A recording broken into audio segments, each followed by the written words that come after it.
കേരളക്കാരുടെ സഹായം കൊണ്ട് ഫലസ്തീനിലെ 2000-ലധികം പേർക്കാണ് ഡെയിലി ഭക്ഷണവും വെള്ളവും വെജിറ്റബിൾ കിറ്റും നമ്മൾ വിതരണം ചെയ്തുകൊണ്ടിരിക്കുന്നത്. എങ്ങനെയാണ് കേരളത്തിൽ നിന്നും ഫലസ്തീനിലേക്ക് സഹായിക്കുന്നതെന്ന് ഡീറ്റെയിൽ ആയി പറയുന്ന വീഡിയോ ആണ്. അതുകൊണ്ട് ഈ വീഡിയോ നിങ്ങൾ നിർബന്ധമായിട്ടും മുഴുവൻ കാണുക. സമൂഹത്തിന് ഒരു ഉപകാരവുമില്ലാത്ത വീഡിയോസിനെ ഷെയർ ചെയ്യാൻ നിങ്ങൾ കാണിക്കുന്ന ആവേശത്തിന്റെ 1% ഫലസ്തീനിൽ പട്ടിണി കിടന്ന് മരിച്ചു പോകുന്ന കുഞ്ഞു മക്കളുടെ ഈ വിഷയത്തിൽ നിങ്ങൾ കാണിക്കുക. എന്തെങ്കിലും ലഭിക്കുമെന്ന് കാണുമ്പോൾ ഗിവ് അവേയിൽ പങ്കെടുക്കാനും മറ്റുള്ളവരെ ഷെയർ ചെയ്യാനും മെൻഷൻ ചെയ്യാനും സ്റ്റോറി ഇടാനും നിങ്ങൾ കാണിക്കുന്ന ആത്മാർത്ഥതയുടെ 1% ഇതിൽ കാണിക്കുക. കാരണം ഈ വീഡിയോ 10 മിനിറ്റിലധികം ഉള്ളത് കൊണ്ട് ഒരിക്കലും ഇൻസ്റ്റാഗ്രാം അല്ലെങ്കിൽ സോഷ്യൽ മീഡിയ ഇതിനെ ബൂസ്റ്റ് ചെയ്യുകയോ ഇതിനെ റീച്ച് ആക്കുകയില്ല. അതുകൊണ്ട് നിങ്ങളുടെ ഓരോരുത്തരുടെയും ഉത്തരവാദിത്തമാണ് ഈ വീഡിയോ റീച്ച് ആക്കേണ്ടത്. നിങ്ങളുടെ ജീവിതത്തിൽ തന്നെ ഫലസ്തീനിന് വേണ്ടി ചെയ്യാൻ കഴിയുന്ന ഏറ്റവും വലിയ എഫക്റ്റീവായ കാര്യമായിരിക്കും ഇത്. അതുകൊണ്ട് ഈ വീഡിയോ കാണാൻ തുടങ്ങുന്നതിന് മുമ്പ് എല്ലാവരും ഒരു 5 പേർക്കെങ്കിലും ഈ വീഡിയോ ഷെയർ ചെയ്യുക. 5 പേരെയും കമൻറ്റിൽ മെൻഷൻ ചെയ്യുക. ഇതിന് സ്റ്റോറി ഇടുക. ഇത് ചെയ്തവർ മാത്രം യെസ് എന്ന് കമൻറ്റ് ചെയ്യുക. അപ്പോൾ കാര്യത്തിലേക്ക് കടക്കാം. പലർക്കും ഒരു സംശയം ഉണ്ടാവാം, കേരളത്തിൽ നിന്ന് എങ്ങനെയാണ് ഫലസ്തീനിനെ സഹായിക്കുക? ഇന്റർനാഷണൽ എയ്ഡ് പോലും ഇസ്രായേൽ തടയുമ്പോൾ എങ്ങനെയാണ് അത് സാധ്യമാകുന്നത്? ഫലസ്തീനിലെ ബാങ്കിങ് ഫംഗ്ഷനിങ് വർക്കിംഗ് ആണോ? അതുപോലെ 40 ലക്ഷത്തോളം വരുന്ന ചാരിറ്റി നമ്മൾ ഇതുവരെ ചെയ്തിട്ടുണ്ട്. എങ്ങനെയാണ് ഇത് ചെയ്തത്? എന്തൊക്കെ പ്രവർത്തനങ്ങളാണ് ചെയ്തത്? ഇനി എന്തൊക്കെയാണ് പദ്ധതികളുള്ളത്? ഇതിന്റെ പിന്നിൽ നടക്കുന്ന ഇന്റർനാഷണൽ തട്ടിപ്പുകളെ നമുക്ക് എങ്ങനെയാണ് തിരിച്ചറിയാനാവുന്നത്? അങ്ങനെ തുടങ്ങി ഒരുപാട് സംശയങ്ങൾ ഈ വീഡിയോയിൽ നിങ്ങൾക്ക് ക്ലിയർ ആയി കിട്ടും. പിന്നെ പേഴ്സണലി പറയുകയാണെങ്കിൽ ഞാൻ സാധാരണ ചാരിറ്റി വീഡിയോ ചെയ്യുന്ന ഒരാളല്ല, മറിച്ച് ഇസ്ലാമിക് വീഡിയോസും ആളുകൾക്ക് ഉപകാരമുള്ള കോണ്ടന്റുകൾ ചെയ്യുന്ന ഒരു വ്യക്തിയാണ്.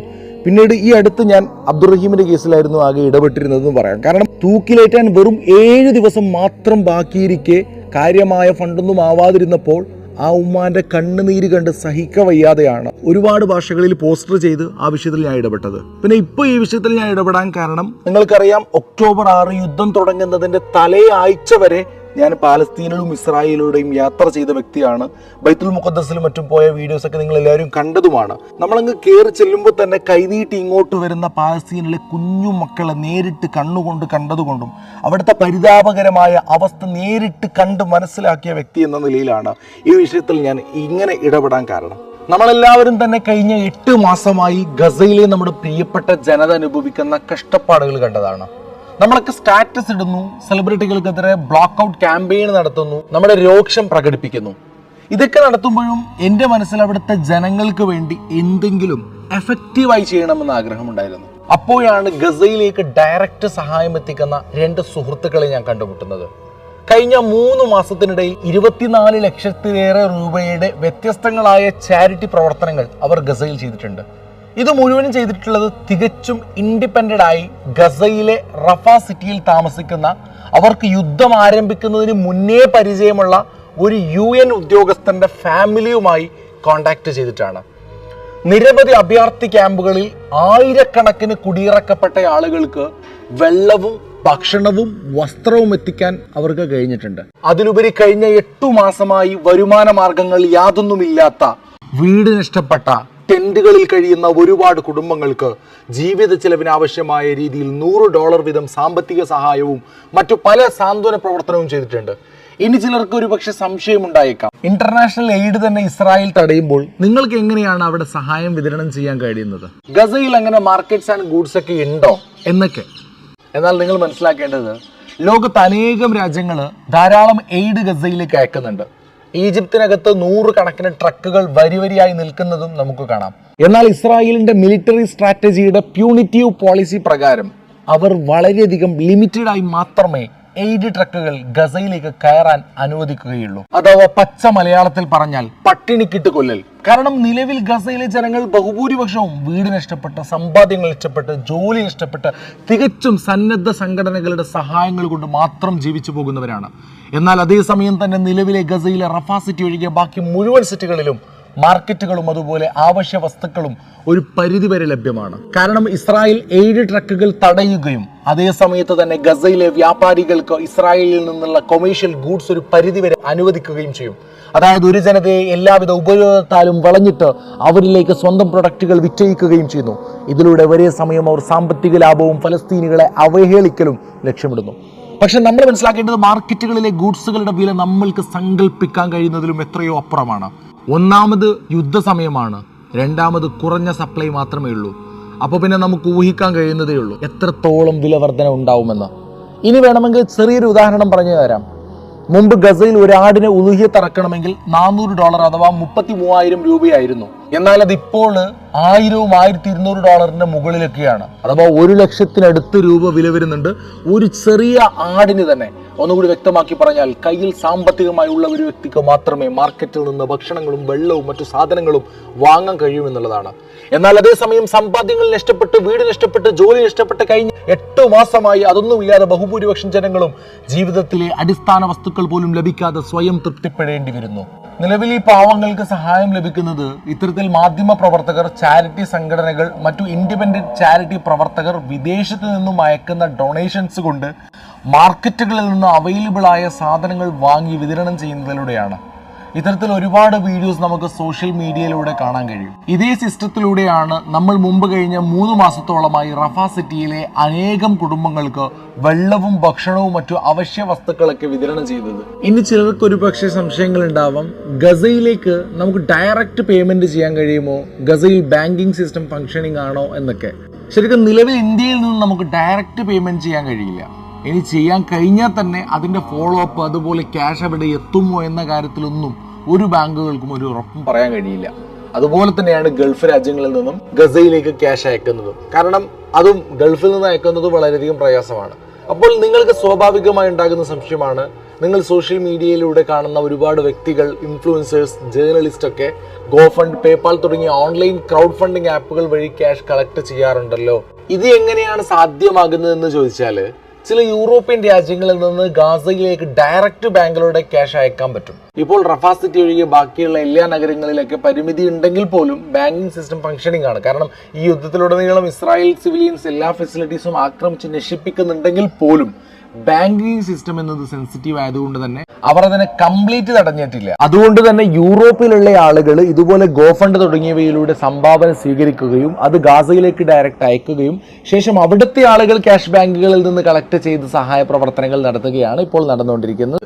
ഇനി ഇതുമായി ബന്ധപ്പെട്ട ഒരു വിഷയം കൂടി ഞാൻ നിങ്ങളിലേക്ക് ഉണർത്താൻ ആഗ്രഹിക്കുകയാണ്. സോഷ്യൽ മീഡിയ ഉപയോഗിക്കുന്ന വാട്സാപ്പിലും ഇൻസ്റ്റാഗ്രാമിലും ഫേസ്ബുക്കിലും ഒക്കെ ധാരാളം ഡൊണേഷൻ ലിങ്കുകൾ ഫലസ്തീനികളുടേതായിട്ട് കാണാം. അഥവാ അവരുടെ ഫാമിലിക്ക് വേണ്ടിയും ചാരിറ്റി പ്രവർത്തനം നടത്തുന്നതിന് വേണ്ടിയൊക്കെയാണ്. അങ്ങനെ നിരവധി ആവശ്യങ്ങൾക്കായിട്ടാണ് ഒരുപാട് ഡൊണേഷൻ ലിങ്കുകൾ നിങ്ങൾക്ക് കാണാൻ കഴിയുന്നത്. എന്നാൽ തട്ടിപ്പുകൾ എവിടെയും ഇടം കണ്ടെത്തുമെന്ന സത്യം നാം തിരിച്ചറിയണം. ഇങ്ങനെ കാണുന്ന ലിങ്കുകൾ 50% തട്ടിപ്പുകളായിരിക്കും. ഇങ്ങനത്തെ ഒരുപാട് ഫ്രോഡ് കേസുകൾ റിപ്പോർട്ട് ചെയ്തിട്ടുമുണ്ട്. അതുകൊണ്ട് തന്നെ നിങ്ങളോട് എനിക്ക് പറയാനുള്ളത്, നിങ്ങൾ അങ്ങനെ ഡൊണേഷൻ ലിങ്കുകൾക്ക് ക്യാഷ് അയക്കുന്നുണ്ടെങ്കിൽ പരമാവധി ട്രസ്റ്റഡ് ആയ സംഘടനകൾ, മാധ്യമപ്രവർത്തകർ തുടങ്ങിയവർക്ക് മാത്രം അയക്കുക. കാരണം വ്യക്തിപരമായ ലിങ്കുകൾ എത്രത്തോളം ശരിയെന്ന് നമുക്ക് ഉറപ്പിച്ച് പറയാൻ കഴിയില്ലല്ലോ. അതുപോലെ തന്നെ നിലവിൽ പേപാൽ സിസ്റ്റം ലോകത്തെ ഏറ്റവും വ്യാപകമായതും വളരെ എളുപ്പത്തിൽ ഇന്റർനാഷണൽ മണി ട്രാൻസാക്ഷൻ നടത്തുന്നതുമായ ഒരു പ്ലാറ്റ്ഫോമാണ്. എന്നാൽ ഗസയിലെ ജനങ്ങൾക്ക് അഥവാ ഫലസ്തീനികൾക്ക് പേപാൽ ഉപയോഗിക്കാൻ കഴിയില്ല. കാരണം ഇസ്രായേലിന്റെ വർണ്ണവിവേചന ഭരണകൂട നയം കാരണം ഇസ്രായേൽ ജൂത പൗരന്മാർക്ക് മാത്രമാണ് പേപാൽ ഉപയോഗിക്കാൻ കഴിയുന്നത്.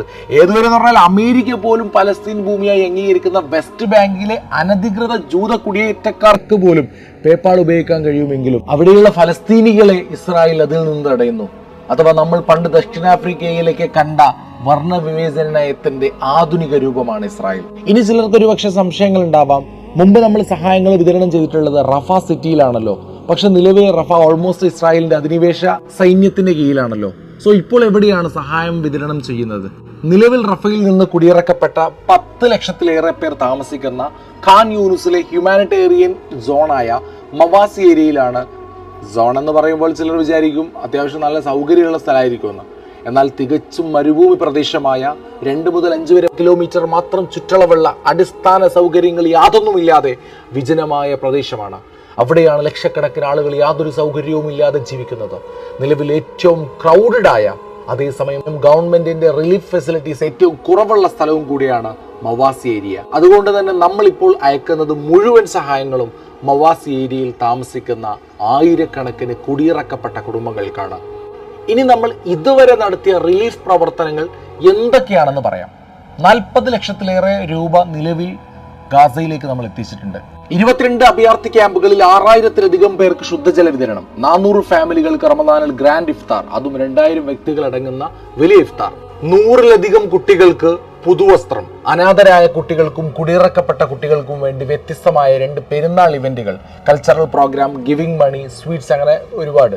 500-ലധികം ഫാമിലികൾക്ക് ഭക്ഷണ വിതരണം, അത് ഒട്ടിയായിട്ട് 2000-ത്തിലധികം ആളുകൾക്കാണ്. 50 ഫാമിലികൾക്ക് വെജിറ്റബിൾ ബോക്സ് വിതരണം ചെയ്തു. അനേകം പാവപ്പെട്ട കുടുംബങ്ങൾക്ക് $100 വീതം സാമ്പത്തിക സഹായം. ഇതുവരെ പറഞ്ഞത് ഒരാഴ്ച മുമ്പ് വരെയുള്ള 25 ലക്ഷം രൂപ കൊണ്ട് നമ്മൾ നടത്തിയ റിലീഫ് പ്രവർത്തനങ്ങളാണ്. മാർച്ച് മുതൽ നസ്രുള്ള നൂറാനിയും നിസാമുദ്ദീൻ പിന്നെ അവരുടെ കസിൻസും ഒക്കെയാണ് ഇതിന്റെ പിന്നിൽ പ്രധാനമായും പ്രവർത്തിച്ചത്. അള്ളാഹു അവർക്ക് തക്കതായ പ്രതിഫലം ഇരുലോകത്ത് നൽകട്ടെ. ഇനി നിലവിൽ നമ്മൾ പോസ്റ്റർ ചെയ്തിട്ട് ഇന്നേക്ക് 7 ദിവസം പിന്നിട്ടു. അൽഹംദുലില്ലാ 10 ലക്ഷത്തിലേറെ രൂപ ഇതിനകം തന്നെ നമ്മൾ അയച്ചു കഴിഞ്ഞിട്ടുണ്ട്. 12/6/2024 ബുധൻ മുതൽ ഗസയിലെ അൽമവാസി എന്ന് പറയുന്ന അഭയാർത്ഥികൾ തിങ്ങിപ്പാർക്കുന്ന മരുഭൂമി പ്രദേശത്താണ് നമ്മുടെ പുതിയ 2 ചാരിറ്റി പദ്ധതികൾ ആരംഭിച്ചിട്ടുള്ളത്. ഒന്ന്, 100-ലേറെ കുടുംബങ്ങൾക്ക് അരി, പച്ചക്കറികൾ തുടങ്ങിയ അവശ്യ വസ്തുക്കൾ അടങ്ങുന്ന കിറ്റുകളുടെ വിതരണം. ഇനി രണ്ടാമത്തെ പദ്ധതി അതൊന്നും കൂടി മനോഹരമാണ്. 9 അഭയാർത്ഥി ക്യാമ്പുകളിലായി 200-ലേറെ ഫാമിലികൾക്ക് അഥവാ 2000-ത്തിലേറെ ആളുകൾക്ക് daily food and water provide ചെയ്യുന്നു. 12/6/2024 ബുധൻ മുതൽ ഈ പദ്ധതി ആരംഭിച്ചിട്ടുണ്ട്. ഇൻഷാ അല്ലാ വരും ദിവസങ്ങളിൽ ഇതിന്റെ പൂർണ്ണമായ വീഡിയോസ് നിങ്ങളിലേക്ക് എത്തിക്കുന്നതാണ്. ഇപ്പൊ പലരും ആഗ്രഹിക്കുന്നുണ്ടാവും, എങ്ങനെയാണ് നമുക്ക് ഇതിലേക്ക് ക്യാഷ് അയക്കാൻ സാധിക്കുക? നമ്മൾ പോസ്റ്ററിലോ വീഡിയോയിലോ എവിടെയും തന്നെ നമ്മുടെ പേയ്മെന്റ് ഡീറ്റെയിൽസ് കൊടുക്കുന്നില്ല. ഇനി നിങ്ങൾക്ക് പേയ്മെന്റ് ഡീറ്റെയിൽസ് വേണമെങ്കിൽ ഈ വീഡിയോയിലുള്ള ഈ വാട്സാപ്പ് നമ്പറിൽ മെസ്സേജ് അയച്ചാൽ ഓട്ടോമാറ്റിക് റിപ്ലൈ ആയിട്ട് പേയ്മെന്റ് ഡീറ്റെയിൽസ് ലഭിക്കുന്നതാണ്. മെസ്സേജ് അയച്ച് കാര്യങ്ങൾ ഉറപ്പുവരുത്തിയതിനു ശേഷം മാത്രം പേയ്മെന്റ് ചെയ്താൽ മതി. വീഡിയോയിൽ എന്തുകൊണ്ടാണ് അത് കാണിക്കാത്തതെന്ന് ചോദിച്ചാൽ പേയ്മെന്റ് ഡീറ്റെയിൽസ് പബ്ലിക്കായി കൊടുക്കുമ്പോൾ പലരും മിസ്യൂസ് ചെയ്യപ്പെടാൻ സാധ്യതയുള്ളത് കൊണ്ടാണ് ഈ രീതിയിൽ മാക്സിമം സുതാര്യതയിൽ നമ്മൾ ചെയ്യുന്നത്. അതുപോലെ തന്നെ നിങ്ങൾക്ക് ഓട്ടോ റിപ്ലൈ ആയിട്ട് വാട്സാപ്പിൽ ഇതിന്റെ ഭാഗമായിട്ടുള്ള വാട്സാപ്പ് ഗ്രൂപ്പിന്റെയും ചാനലിന്റെയും ലിങ്ക് കൂടി നിങ്ങൾക്ക് ലഭിക്കുന്നതാണ്. തീർച്ചയായിട്ടും നിങ്ങൾ എല്ലാവരും അതിൽ ജോയിൻ ചെയ്യണം. ഈ ഡൊണേഷൻസുമായി ബന്ധപ്പെട്ട മുഴുവൻ അപ്ഡേറ്റ്സും അവിടെ നിങ്ങൾക്ക് അറിയിക്കുന്നതായിരിക്കും. അതുപോലെ തന്നെ നമ്മൾ ഗസയിൽ വിതരണം ചെയ്യുന്ന സഹായങ്ങളുടെ ഫോട്ടോസ്, വീഡിയോസ് എന്നിവ കൃത്യമായി അതിൽ അപ്ലോഡ് ചെയ്യുകയും ചെയ്യുന്നുണ്ട്. അപ്പോൾ ഏകദേശം ഓവറോൾ എല്ലാ കാര്യങ്ങൾക്കും ഞാൻ ക്ലിയർ ആയിട്ട് മറുപടി തന്നിട്ടുണ്ട്. നിങ്ങളുടെ എല്ലാ സംശയങ്ങളും ക്ലിയർ ആയിട്ടുണ്ടെന്നാണ് ഞാൻ മനസ്സിലാക്കുന്നത്. ഇനി എന്തെങ്കിലും ഡൗട്ട് ഉണ്ടെങ്കിൽ കമന്റ് ചെയ്യാവുന്നതാണ്. അപ്പോൾ തീർച്ചയായിട്ടും ഈ വീഡിയോ ഞാൻ ആദ്യം പറഞ്ഞതുപോലെ തന്നെ വളരെ ലെങ്ത്തുള്ള വീഡിയോ ആണ്. അതുകൊണ്ട് തന്നെ നിങ്ങൾ പരമാവധി ഈ വീഡിയോ മാക്സിമം ഷെയർ ചെയ്യണം. കാരണം ഒരിക്കലും സോഷ്യൽ മീഡിയ ഇത്രയും ലെങ്ത്തുള്ള വീഡിയോനെ പ്രൊമോട്ട് ചെയ്യാൻ ചാൻസ് കുറവാണ്. സോ നിങ്ങൾ ലൈക്ക് ചെയ്യുക, മാക്സിമം ഷെയർ ചെയ്യുക, എല്ലാവരിലേക്ക് എത്തിക്കുക, ഈ വീഡിയോ സ്റ്റോറി വെക്കുക, എല്ലാവർക്കും ഷെയർ ചെയ്യുക. കാരണം നിങ്ങൾക്ക് ഈ വീഡിയോ ഡൗൺലോഡ് ചെയ്ത് നിങ്ങളുടെ പേജിൽ റീപോസ്റ്റ് ചെയ്യുന്നതിനും കുഴപ്പമൊന്നുമില്ല. അപ്പോൾ എല്ലാ ആളുകളും ആത്മാർത്ഥമായിട്ട് ഈ വിഷയം ഏറ്റെടുത്തുകൊണ്ട് മാക്സിമം ഷെയർ ചെയ്തുകൊണ്ട് നിങ്ങൾക്ക് നിങ്ങളുടെ ടീമായിട്ട് നിങ്ങൾക്ക് സ്വരൂപിക്കാൻ കഴിയുമെങ്കിൽ നിങ്ങളുടെ നാട്ടിലുള്ള ക്ലബ്ബ്, ടീം, നിങ്ങളുടെ സംഘടന, വാട്സാപ്പ് കൂട്ടായ്മ ഇതിലൊക്കെ നിങ്ങൾക്ക് ചെയ്തിട്ട് നിങ്ങൾക്ക് ഈ ഒരു സംരംഭത്തിലേക്ക് നിങ്ങൾക്ക് അയക്കാവുന്നതാണ്. പിന്നെ ഒരുപക്ഷെ ചിലരെങ്കിലും ചിന്തിക്കുന്നുണ്ടാവും, എന്തുകൊണ്ടാണ് അവിടെ ചെയ്യുന്ന കാര്യങ്ങളുടെ ഫ്ലെക്സിലൊക്കെ ഡൊണേഷൻ ഫ്രം കേരള ത്രൂ സാബി ഇൻസ്പയർ എന്ന് കൊടുക്കുന്നതെന്ന്. അപ്പോൾ ഇതൊരു പബ്ലിസിറ്റിക്ക് വേണ്ടിയിട്ടല്ല, മറിച്ച് ജെന്യൂനിറ്റിക്ക് വേണ്ടിയിട്ടാണ്, ആളുകൾക്കിടയിൽ വിശ്വാസം വരാൻ വേണ്ടിയിട്ടാണ്. കാരണം എങ്ങനെ പോകുന്നു എന്ന് അറിയുമ്പോൾ കേരളത്തിൽ നിന്നാണ് അത് എങ്ങനെയാണ് പോകുന്നത്, അപ്പോൾ ത്രൂ സാബി ഇൻസ്പയർ എന്ന് അറിയാൻ വേണ്ടിയിട്ട്, വിശ്വാസം വരാൻ വേണ്ടിയിട്ട്. കാരണം 5 വർഷത്തോളമായിട്ട് ആളുകൾക്ക് എത്തിക്സ് ഉള്ള കണ്ടൻസ് ചെയ്തിട്ട് ആളുകൾക്കിടയിൽ ഒരു ട്രസ്റ്റ് ബിൽഡ് ചെയ്യാൻ പറ്റിയത് കൊണ്ട് മാത്രമാണ് ഈ ഒരു പേര് അവിടെ കൊടുത്തിട്ടുള്ളത്, അല്ലാതെ വേറൊരു ഉദ്ദേശം കൊണ്ടല്ല. കാരണം ഇതൊരു പൊളിറ്റിക്സിൻ്റെ അണ്ടറിലോ അല്ലെങ്കിൽ സംഘടനയുടെ കീഴിലോ ഒന്നിൻ്റെയും കീഴിലല്ല, മറിച്ച് നമ്മൾ ചെയ്യുന്നത് ഇൻഡിപെൻഡൻ്റ് ആയിട്ടാണ് നമ്മൾ ഈ കർമ്മങ്ങൾ ചെയ്തുകൊണ്ടിരിക്കുന്നത്. ഇവൻ ഇന്നിപ്പോൾ പെരുന്നാളാണ്, എന്നിട്ട് പോലും ഒരു സ്ഥലത്തേക്കും പോയിട്ടില്ല. ജസ്റ്റ് നിസ്കാരം കഴിഞ്ഞ് വന്നു, ഒരു സ്ഥലത്തേക്കും പോയിട്ടില്ല. അതേപോലെ തന്നെ ഇപ്പോൾ തലേദിവസം ഉറങ്ങിയിട്ടുമില്ല. കഴിഞ്ഞ നോമ്പിൻ്റെ പെരുന്നാളിലാണെങ്കിൽ അങ്ങനെ തന്നെ നമ്മൾ കഴിഞ്ഞ തലേദിവസം ഉറങ്ങിയിട്ടില്ല. തലേദിവസം എന്നല്ല, 4-5 ദിവസങ്ങൾ, അതായത് ആ ഫണ്ട് വരുന്നത് വരെ ഉറങ്ങിയിട്ടില്ല. അത്രക്കും ഡെഡിക്കേറ്റഡ് ആയിട്ട് നമ്മൾ ഇവൻ അബ്ദുറഹീമിൻ്റെ കേസിൽ അതിന് നമ്മൾ ഇങ്ങനെ പോസ്റ്ററുകൾ ചെയ്യാൻ വേണ്ടിയിട്ട് ഇതിനെ ഫോളോ അപ്പ് ചെയ്തുകൊണ്ടിരിക്കുകയാണല്ലോ, നിരന്തരം ഇതിൻ്റെ അപ്ഡേറ്റ്സ് കൊടുക്കാനൊക്കെ. ഞാൻ നമ്മുടെ സുഹൃത്തുക്കൾക്കിടയിലുള്ള ഒരു ടീം ക്രിയേറ്റ് ചെയ്തിട്ട് നമ്മുടെ കയ്യിൽ നിന്ന് കൊടുത്തിട്ടാണ്, അവർക്ക് കയ്യിൽ നിന്ന് ഇട്ട് കൊടുത്തിട്ടാണ് അങ്ങനെ ഒരു ടീം ക്രിയേറ്റ് ചെയ്തിട്ട് പ്രോപ്പറായിട്ട് ചെയ്തത്. കാരണം അത്രക്കും നമ്മൾ ഇതിനു വേണ്ടിയിട്ട് സമയം ചെലവഴിക്കുന്നു, നമ്മുടെ മെൻ്റലി, ഫിസിക്കലി, ഫൈനാൻഷ്യലി എല്ലാം നമ്മൾ ചെലവഴിക്കുന്നു. പക്ഷേ 5 പൈസ അതിൽ നിന്നായിക്കോട്ടെ ഇതിൽ നിന്നായിക്കോട്ടെ ഒന്നിനും നമ്മൾ ഒരു നിലക്കും ഒരു സംഭവം നമ്മൾ ഇതിൽ ആഗ്രഹിക്കുന്നില്ല. കാരണം നാളെ അള്ളാഹിൻ്റെ അടുത്ത് ഹിസാബ് പറയാനുള്ളതാണ്. അപ്പോൾ നമ്മളിങ്ങനെ ഇത്രയും റിസ്ക് എടുത്തിട്ട് ഇതിന് വേണ്ടിയിട്ട് എഫേർട്ട് എടുത്ത് ചെയ്യുന്നതെന്ന് പറഞ്ഞാൽ ഇതെങ്ങാനും ചെയ്യാതിരുന്നാൽ, ഇതിന് ഒരുപാട് റിസ്ക് ഉണ്ട്, ലീഗലി കുറേ കാര്യങ്ങൾ നോക്കുമ്പോൾ ഇതിൽ നിന്ന് പിന്മാറാണെന്ന് പലപ്പോഴും തോന്നിയേക്കാം. പക്ഷേ ഇതൊന്നും നമ്മൾ പിന്മാറാത്തത് എത്രയോ ആളുകൾക്ക് ഇപ്പോൾ അവിടെ ദൈനംദിനം 2000-ഓളം ആളുകൾക്ക് ഇപ്പോൾ ഫുഡും വെജിറ്റബിൾ കിറ്റും വെള്ളവും നമ്മൾ കൊടുത്തുകൊണ്ടിരിക്കുകയാണ്. അപ്പോൾ പലരും പറഞ്ഞിരുന്നു നമുക്ക് സഹായിക്കണമെന്നുണ്ട്, പക്ഷേ ഇതുവരെ വഴിയില്ലായിരുന്നു എന്ന്. അപ്പോൾ ഏതായാലും അൽഹംദുലില്ലാഹ് അങ്ങനെ ഒരുപാട് ആളുകൾക്ക് ഇതിലൂടെ ഒരു വരാനുള്ള വഴി നമുക്ക് കൊടുക്കാൻ പറ്റി. ഏതായാലും നമ്മുടെ നസ്രുള്ള, നൂറാനി, നിസാമുദ്ദീൻ, അവരുടെ കസിൻസ്, ഇതിനു വേണ്ടി പ്രവർത്തിക്കുന്ന ഒരുപാട് ആളുകൾ, എല്ലാവരോടും ഒത്തിരി നന്ദി. ഒരുപാട് ആളുകൾ ഫ്രെയിമിൽ വരാത്തയും ഒരുപാട് ആളുകളുണ്ട്. അപ്പോൾ എല്ലാവരോടും ഒത്തിരി നന്ദി. ഏതായാലും നിങ്ങളോട് പറയാനുള്ളത് എന്താണ്, നമ്മളിങ്ങനെ പെരുന്നാളിനെ അടിച്ചു പൊളിച്ച് കളിക്കുമ്പോൾ അവിടെ ഫലസ്തീനിലുള്ള ആളുകൾ അവരുടെ അവസ്ഥ ഒന്ന് ആലോചിച്ച് നോക്കുക. അപ്പോൾ അത് മനസ്സിലാക്കിയിട്ടെങ്കിലും ഈ വിഷയത്തിൽ നിങ്ങളെല്ലാവരും ഇടപെടുക, മാക്സിമം ഷെയർ ചെയ്യുക, കമൻറ്റ് ചെയ്യുക, ലൈക്ക് ചെയ്യുക, നിങ്ങളെ കൊണ്ട് പറ്റുന്ന എന്തെങ്കിലും ചെയ്യുക, എന്നിട്ട് മറ്റുള്ളവരോടും ചെയ്യാൻ വേണ്ടിയിട്ട് പറയുക. കാരണം നബിതങ്ങൾ തന്നെ പറഞ്ഞത്, നിങ്ങൾക്ക് ഒരു കാര്യം ചെയ്യാൻ വേണ്ടി പറഞ്ഞ് ആരൊക്കെ അതിൽ നിന്ന് നിങ്ങൾ പറഞ്ഞ് ചെയ്യുന്നുവോ അവരുടെയൊക്കെ പ്രതിഫലം ചെയ്ത അതേ പ്രതിഫലം നിങ്ങൾക്കും കൂടി കിട്ടും, ഫായിലിൻ്റെ അതേ കിട്ടുമെന്നാണ്, ഹദീസാണിത്.